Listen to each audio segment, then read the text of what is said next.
आपल्या सगळ्यांचे नेते आणि मुंबईतल्या कामगारांचे चा आवाज शशांकराव, राज्यातील 17 लाख सरकारी निमसरकारी कर्मचारी, शिक्षक, शिक्षकेतर कर्मचारी यांच्या समन्वय समितीचे सर्वोच्च नेते विश्वासराव काटकर, गिरणी कामगारांच्या चळवळीपासून जे सतत मैदानात उभे राहतात ते आपल्या सगळ्यांचे मार्गदर्शक दिवाकर दळवी, दी म्युनिसिपल युनियनचे सरचिटणीस आपल्या सगळ्यांचे नेते रमाकांत बने, संघटनेचे उपाध्यक्ष आणि कायदेशीर वैचारिक दिशा देणारे रंगनाथ सातवसे, सुनील शिंदे, सतीश परब, प्रकाश गोळे, विनायकराव साळवी, अनिल सावंत, नारिद चव्हाण, जयंत आडाव, हेमंत धनमेर, महेंद्र शिर्के, मिलिंद पेडणेकर, उमेश तांबडे, इतर सर्व पदाधिकारी, इथे मुद्दामून उपस्थित राहिलेले राष्ट्र सेवा दलाचे राज्याचे अध्यक्ष राजा कांदळकर, यंग सोशलिस्ट नेते रोहित ढाले, इतर सगळे पदाधिकारी आणि म्युनिसिपल युनियनचे सहकारी, कर्मचारी बंधू आणि भगिनीनो, साथीनो, मी मनापासून तुमचं अभिनंदन करतो की पेन्शनच्या प्रश्नावर म्युनिसिपल युनियनच्या हाकेला ओ देऊन तुम्ही शिवाजी मंदिरचं सभागृह भरून टाकलेलं आहे आणि राव साहेबांनी आणि बने साहेबांनी जो आदेश दिलेला आहे आपल्याला 1 तारखेपासून लढायचं, त्या लढाईत याच्या 100 पट ताकद आली पाहिजे. अख्खी मुंबई महानगरपालिका, त्यातला प्रत्येक कर्मचारी, अधिकारी, सफाई मजदूर, कंत्राटी मजदूर, हे सगळे त्यात उतरले पाहिजे. हे सगळे उतरले तरच आपली ताकद दिसेल. आपल्या सोबत आता काटकर साहेब आहे आणि काटकर साहेबांनी आपल्या प्रत्येक चळवळीला साथ दिलेली आहे. आपणही काटकर साहेबांच्या सोबत राहतो. शशांकराव जिथे असतील तिथे काटकर साहेब येतात, मी जिथे असेल तिथे काटकर साहेब येतात आणि आपल्या मागे सरकारी कर्मचाऱ्यांची ताकद उभी करतात. काटकर साहेब, मी तुम्हाला एकच विनंती करतो, कारण ही लढाई फक्त म्युनिसिपल युनियनची नाही, ही लढाई फक्त म्युनिसिपल कामगारांची नाही, ही लढाई या देशातल्या सगळ्या कामगारांची आणि कर्मचाऱ्यांची आहे. पण त्याला बळ तेव्हाच मिळेल ज्या वेळेला राज्य सरकारी कर्मचारी समन्वय समिती आणि तुम्ही स्वतः ताकदीने उतराल आणि सांगाल की आता पेन्शनचा अधिकार घेतल्याशिवाय आम्ही थांबणार नाही, त्या दिवशी आपल्याला अधिकार. मी यासाठी आज खुश आहे दिवाकर दळवींच्या भाषणावर. त्यांनी खूप महत्वाचं विधान केलं, कारण दळवींना मी कामगार मैदानात पहिल्यांदा भेटलो, त्यांना आठवते की नाही माहित नाही, पण 78ला जेव्हा मी 12वीला होतो तेव्हापासून मी त्यांना मैदानात पाहतो. त्यांनी मैदान सोडलं नाही कामगारांनी. त्यांची त्यावेळेला कोणती संघटना होती कदाचित तुम्हालाही माहित नसेल, मलाही आठवत नसेल, पण त्यांनी सांगितलं की आता त्याचं काही बंधन नाही. आणि रावसाहेबांनी आता सांगून टाकलं की कामगार संघटनांची नावं, झेंडे बाजूला ठेवू, आपला एकच लाल झेंडा आहे, एकच प्रश्न आहे आणि आपण सगळ्यांनी मिळून एकजूट करू. पण दळवीने एक महत्वाचं विधान केलं, जे बने साहेबांबद्दल केलं, आपल्या नेत्याबद्दल केलं, ते अधिक महत्वाचं आहे. ते असं म्हणाले की सगळी दुकानं झालेली आहेत संघटनांची, कामगार नेते कोणी उठता आणि उभा राहतो, आणि कामगार नेता कोण आहे आज? जो कंत्राटी मजुरांचं कॉन्ट्रॅक्टर आहे तोच कामगार नेता. एका बाजूला कॉन्ट्रॅक्टर सरकारकडनं कंत्राट घेताना आणि पुन्हा कामगार नेता, एकाच वेळेला तो मालक आणि एकाच वेळेला तो कामगार नेते दोन्ही होऊ शकत नाही. आपली सगळीच कामगार संघटनांची अडचण अशी आहे की कंत्राटदार नेते झालेले आहेत ज्यांना कोणताही वैचारिक आधार नाही, ज्यांच्या मागे लढण्याचा कोणताही इतिहास नाही. त्यांच्या मागे इतिहास आहे तो फक्त सेटलमेंटचा इतिहास आहे, म्हणजे त्यांच्या व्यक्तीच्या. आपलं सेटलमेंट नाही, फक्त त्यांचं सेटलमेंट करतात. नो ऍग्रीमेंट, फक्त सेटलमेंट, हे त्यांचा धंदा आहे. अशा सगळ्या माहोलमध्ये रमाकांत बने त्यांनी सर्टिफिकेट दिले दळवी की अत्यंत स्वच्छ आहे, पारदर्शक आहे, ज्याची बांधिलकी फक्त कामगारांशी आहे, दुसरी कोणाशी नाही. म्हणजे शेवटी संघटनांचं नेतृत्व करणाऱ्या मागे विचार कोणत्या याला महत्व आहे. तुम्ही म्युनिसिपल युनियनची वरची नावं पाहिली, फोटो पाहिले तर आपल्या लक्षात येतं की बांधिलकी कोणाची. छत्रपती शिवरायांपासून, महात्मा फुलेंपासून, नारायण मेघाजी लोखंडेंपर्यंत, महात्मा गांधींपासून डॉक्टर बाबासाहेब आंबेडकरांपर्यंत ही सगळी नावं त्यांनी घेतलेली आहेत. आणि ती केवळ आराध्य दैवत म्हणून नाही, ते त्यांनी आपल्याला कामगार चळवळीचा इतिहास आपल्या मागे उभा आहे, कामगार चळवळीचा विचार आपल्या मागे उभा आहे, हे त्याने आपल्याला सांगून दिलंय. आणि म्हणून द म्युनिसिपल युनियनच्या मागे आम्ही सगळेजण ठामपणे उभे आहोत, एवढं तुम्हाला मी सांगतो. आता ही लढाई जिंकायची कशी? आपल्याला रस्ता दाखवलेला आहे जेएनजीने, आपल्याच पोरांनी दाखवलेला आहे. आपण कालपर्यंत म्हणत होतो की आपली पोरं आपलं ऐकत नाहीत. ती का ऐकत नाही ते कळलं असेल तुम्हाला, कारण आपण दुसरीकडे मत देत होतो आणि पोरं आपलं ऐकत नव्हती, आपल्याशी बोलत नव्हती. कारण ते काय म्हणतात, आपण काय म्हणतो हे त्यांना पटत नव्हतं. आणि आपण, ती मुलं काय विचार करतात याचा विचार आपण करत नव्हतो. एवढं मोठं सरकार झुकलं, जे सरकारने इस्तीफे नाही होते असं सांगितलं जायचं, अशी दरपोक्ती मानली जायची, त्या दिल्लीत जंतर मंतर होऊन गेले. एक राजीनामा आला, बदल घडतो. मुलं जेव्हा रस्त्यावर येतात तेव्हा बदल घडतो.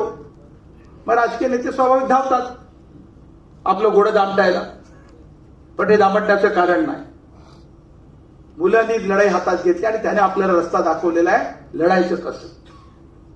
ती आजाद मनाने लढताय, कोणतंही त्यांच्यावर डोक्यावरती ओझा नाही, हिमतीने लढताय, ती कोणालाही घाबरत नाही.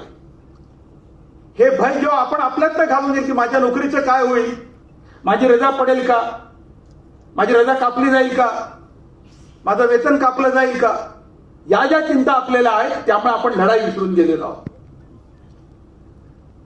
डॉक्टर बाबासाहेब आंबेडकरांनी पेन्शनचा अधिकार दिला होता. पेन्शनचा अधिकार जेव्हा यांच्या हातात सत्ता आली तेव्हा त्यांनी काढून घेतला. आणि आता जो कायदा झालेला आहे त्या कायद्यातून या पुढच्या काळात कोणालाही पेन्शन द्यायची व्यवस्था केलेली आहे. या पुढच्या काळात कामगार नावाची वस्तूच राहणार नाही. कर्मचारी संपले, कामगारी संपले. आता गीक कामगार शब्द आला, असा शब्द आला, नवीनच शब्द आला. त्याला कसलंच संरक्षण नाही, कोणते शाश्वती नाही, पगारच नाही. त्याला ते पार्टनर म्हणतात. ड्रायव्हर मत बनू, पार्टनर बनू म्हणजे काय? मग तुझ्या प्रॉफिट मध्ये तू आम्हाला हिस्सा देणार आहेस का? काही देणार नाहीये. हायर करतात आणि फायर करतात. मग पार्टनर सध्या हायर कसा केला जातो आणि पार्टनर सध्या फायर कसा केला जातो, एवढा साधा प्रश्न आहे. आणि या हायर आणि फायर योजना काल नाही आली आहे, ती महापालिकेत पहिल्यांदा आहे, ती सरकारमध्ये पहिल्यांदा आहे. आपल्या सगळ्यांना आता बेस्ट कामगारांचं नेतृत्व शशांकराव करतायत. हजारो कंत्राटी कर्मचारी केले गेले. रावसाहेब असल्यापासून कंत्राटीकरणाच्या विरोधात लढत होते, परंतु कंत्राटदारांच्या युनियननी ते हाणून पाडलं आणि कंत्राटी कामगारांची संख्या वाढवली. त्यातून झालं काय, जो संघटित कामगार होता, परमनंट कामगार होता, तो संपत गेला. आणि कंत्राटी मजुरांचा जो नवीन वर्ग आला त्याच्या अपरिमित शोषणाला आपण मान्यता दिली. आपणच मान्यता दिली की तू, आम्ही 40,000 कमावतो, तू 15,000 काम कर. आम्ही पेन्शन घेतो, तुला पेन्शनचा कोणताही अधिकार नाही, तुला कधी काढलं जाईल. आम्हाला जे जे संरक्षण आहे त्यातलं एकही संरक्षण तुला मिळणार नाही. ही व्यवस्था आपण केली, कारण त्या विरोधात आपण लढलो नाही. फार थोड्या कामगार संघटना लढल्या आणि त्या समाजवादी विचारांच्या होत्या, त्याच लढल्या, दुसऱ्या कोणी लढलेल्या नाही. त्यांच्या मागे समाजवादाचा विचार नाही. समाजवादाचा विचारच कामगारांनी जन्माला घातला. मार्क्सने कामगारांना एकत्र होण्याचं आवाहन केलं होतं काल मार्क्सने, की जगातल्या कामगारांनी एक व्हा म्हणजे जग बदलेल सांगितलं. मग जग बदलू नये असं ज्यांना वाटत होतं त्या सगळ्या हितसंबंध्यांनी कामगारच बदलून टाकला, कामगार संपवला. त्या ज्या जागतिक भांडवलदारी शक्ती आहेत, बाजारी शक्ती आहेत, या शक्तीने आता आपला कब्जा घेतलेला आहे आणि ते ठरवतात आपल्या इच्छा कोणत्या, ते ठरवतात आपल्या आकांक्षा कोणत्या, ते ठरवतात. नीटच्या परीक्षेमध्ये हजारो एक पेपर फुटला म्हणून आपण एवढे काळजीत पडलो आणि पालक काळजीत पडले. त्यांची मुलं 22-21 मुलांनी आत्महत्या केल्या. पण नीटची परीक्षा तरी आली कशासाठी? तर ते शिक्षणाच्या बाजारीकरणाचं प्रगट रूप आहे. पूर्वी होती का नीटची परीक्षा? 12वीला चांगल्या मार्क मिळाले की डॉक्टर व्हायचा पोरगा. आता पुन्हा नीटची परीक्षा द्यायची. मी 2-3 माझ्या मित्रांना विचारत, त्यांची मुलं 12वीला आहेत. काय रे काय करतं? नीटची तयारी करतोय. कुठे घातलं? या कोचिंगला, त्या कोचिंगला. कॉलेज नाही, कॉलेजला जायची गरज नाही, डायरेक्ट कोचिंगला जायचं, तिकडे जायचं. म्हटलं मग फी किती? 7 लाख रुपये फी मुंबईत आहे. काटकर साहेब, 7 लाख रुपये. ग्रामीण भागात 2 लाख आहे. काही ठिकाणी छोटे क्लासेस आहेत तिथे. म्हणजे कमीत कमी पण 2 लाख जिथे फी आहे तिथे ऍडिशनल त्याला हॉस्टेल करावं लागतं, जेवणाची व्यवस्था करावी लागते. आणि मी त्याला खर्च विचारला किती येतो, तो 4 लाखाच्या वर जातो, 4-4.5 लाख. लोकांनी कर्ज काढले, लाखो रुपयाचे कर्ज काढले. आणि 7 लाख रुपये 22 लाख विद्यार्थी की 21 लाख विद्यार्थी बसतात.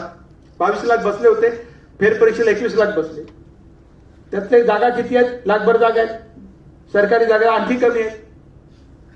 पुन्हा त्यासाठी डोनेशन वेगळे द्यायचे, फी वेगळी द्यायची आहे. 1 कोटीच्या खाली कोणी डॉक्टर होऊ शकत नाही. आणि समजा इंजिनियर झाला तर त्याला नोकरीची शाश्वती नाही. म्हणजे एक परवा एकाने फिरवलं की इंजिनियर झाल्यावर काय होईल? त्यामुळे शिपायापासून नेत्यापर्यंत काही होता येतं म्हणे. असं शिक्षण आहे. पुढारी पुढे होत आहे, काय नाही जमलं तर आमच्याकडे पुढारी बनतात. ही स्थिती आहे शिक्षणाची. हे जे बाजारीकरण आलं आपल्यामध्ये आलं, आपल्या दारात आलं, आपण त्याचा प्रतिकार नाही करत. खासगीकरण हा आपला मुद्दाच राहिलेला नाही. जो पूर्वी कामगार संघटनेच्या चळवळीतल्या अजेंड्यावरचा पहिला मुद्दा असायचा की आमचा खासगीकरणाला विरोध आहे, आमचा कंत्राटीकरणाला विरोध आहे. आता आपली पगारवाढ झाली, 3,000 रुपये पगारवाढ दिली की आम्ही खुश होतो. मी रावसाहेबांना विचारलं, बिलकुल नाही म्हणे मी खुश. पण रावसाहेब तसे तुम्ही मला म्हणाला शशांकराव 3,000 रुपये कोणीतरी वाढवले. ते म्हणाले फसवणूक आहे, 3,000 कशाला व्हायचे म्हणे. आमची मागणी परमनंट करण्याची आहे, आमची मागणी पगाराची आहे. मग ठरवू पगार किती काय ते. नुसतं काय ते 2,500-3,000 रुपये वाढवले. त्या 3,000 रुपये म्हणजे 12 मार्च 12-36, त्यातला 1 महिन्याचा पगार तर कॉन्ट्रॅक्टरला जाणार. मग राहिले 11 महिन्याचे आहेत ना, मग राहिले किती? हा सगळा हिशोब चाललाय. ही लढाई आपण विसरत चाललो. माझं तुम्हाला आव्हान आहे, जे आपल्या मुलांनी 16-17 वर्षाच्या पोरांनी दाखवला रस्ता की ते एकजूट झालं, एकजुटीने उभे राहिले. आपल्याला एकजुटीने उभं राहायचंय. आपल्याला काही हाणामाऱ्या करायच्या नाहीयेत. पूर्वीसारखं काही फार मोठं बंद करायचे नाहीयेत. फक्त एकजूट दाखवायचे. ही जर एकजूट दाखवली तर या सरकारला बदलावं लागेल. कोणाचंही सरकार असो, हे असो किंवा ते असो. सरकार बदलली तरी त्यांचा स्वभाव बदलत नसतो. सत्तेवर येणाऱ्यांचा स्वभाव तोच असतो. त्या सत्ताधाऱ्यांना आपल्या मागणीसाठी नमवण्याची ताकद आपल्या एकजुटीत आहे. ती एकजूट आपण घडवावी अशी माझी मला विनंती. आणि याची सुरुवात मुंबईत यासाठी व्हायला हवी.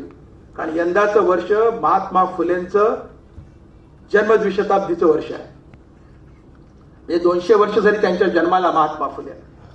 महात्मा फुलेंच्या प्रेरणेमुळे आणि मेहनतीमुळे आणि मार्गदर्शनामुळे या देशातली पहिली कामगार चळवळ उभी राहिली. नारायण मेघाजी लोखंडे त्याचे नेते झाले. आणि महात्मा फुलेंच्या कामगार चळवळीने आपल्याला पगार निश्चित केला, आपल्याला 8 तासाची ड्युटी निश्चित केली आणि आपल्याला रविवारची सुट्टी दिली.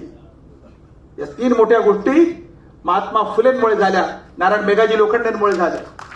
त्या महात्मा फुलेंची याद आपण राखली पाहिजे. आणि याच मुंबईच्या कामगारांनी एकत्र येऊन महात्मा फुलेंना तेव्हा महात्मा एक हा किताब दिला. त्यांना महात्मा लोकांनी दिलेला किताब आहे. तो काही ब्रिटिशांनी दिलेला नाही, कोणत्या सरकारने दिलेला नाही, लोकांनी दिला, मुंबईत बोलावून दिला. आणि हजारो कामगार, कष्टकरी, मेहनतकश लोक तिथे जमले होते आणि त्यांना सांगितलं की तुम्ही महात्मा आहात आमचे. कारण फुले नुसते कामगारांचे नेते नव्हते. या देशातल्या तमाम स्त्रियांची मुक्ती महात्मा फुलेंमुळे झाली. विधवा झालेल्या बाईचे केस कापले जायचे वरच्या तातीतल्या, त्याचे हाल व्हायचे. ते केशवपन होऊ नये म्हणून नाभिकांचा पूर्ण संप घडवला महात्मा फुलेने. महाराष्ट्रावर संप झाला. आणि नाभिकाने सांगितलं आम्ही वस्त्र चालवणार नाही बायकांच्या केसावरती, त्यांचे केस शाबूत राहतील, विधवा झाली म्हणून काय झालं, काय केस काढायचे. आणि विधवेनंतर त्या स्त्रीवरती अत्याचार व्हायचे, घरातच आजूबाजूचे करायचे. नाशिकच्या एका काशीबाईला शास्त्री बुवांनी मुळे दिवस गेले, पोरगं झालं, तिने आत्महत्या करायचा प्रयत्न केला एका बाईने, विजयालक्ष्मीने, तर तिला फाशीची शिक्षा झाली. एका विधवा बाईला, विजयालक्ष्मीला, कोर्टात लढली, काही उपयोग झाला नाही. मग सगळे एकत्र आले तेव्हा जन्मठेप झाली. जन्मठेप कमी होऊन 5 वर्ष शिक्षा, पण शिक्षा झाली. पाप कोणाचं? दुसऱ्याचं, शास्त्री बुवांचं. आणि शिक्षा कोणाला झाली? त्या अभागी बाईला झाली. महात्मा फुले त्या विरोधात लढले.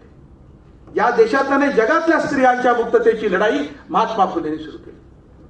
या देशातल्या समतेची पहिली मोठी लढाई महात्मा फुलेंनी लढली.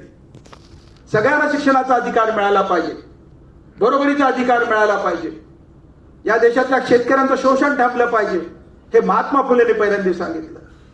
त्यामुळे त्यांच्या 200व्या वर्षात आपण किमान पेन्शनचा अधिकार जर मिळवू शकलो तर ती महात्मा फुलेंना श्रद्धांजली. महात्मा फुलेंना हार घालायची गरज नाही.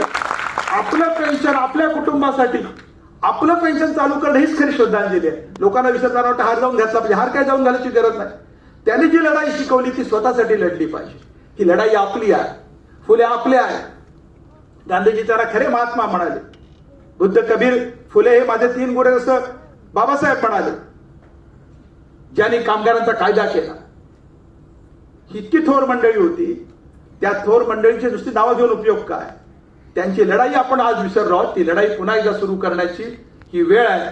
आणि या शिवाजी मंदिरात तुम्ही सुरुवात करतात त्याचा मला आनंद वाटतो. मी पुन्हा एकदा तुमचं अभिनंदन करतो. एक घोषणा देऊया फक्त, जी आपण विसरतो. इन्कलाब जिंदाबाद, इन्कलाब जिंदाबाद. कामगार कर्मचारी एकजुटीचा विजय असो, कामगार कर्मचारी एकजुटीचा विजय असो. इन्कलाब जिंदाबाद. जय हिंद.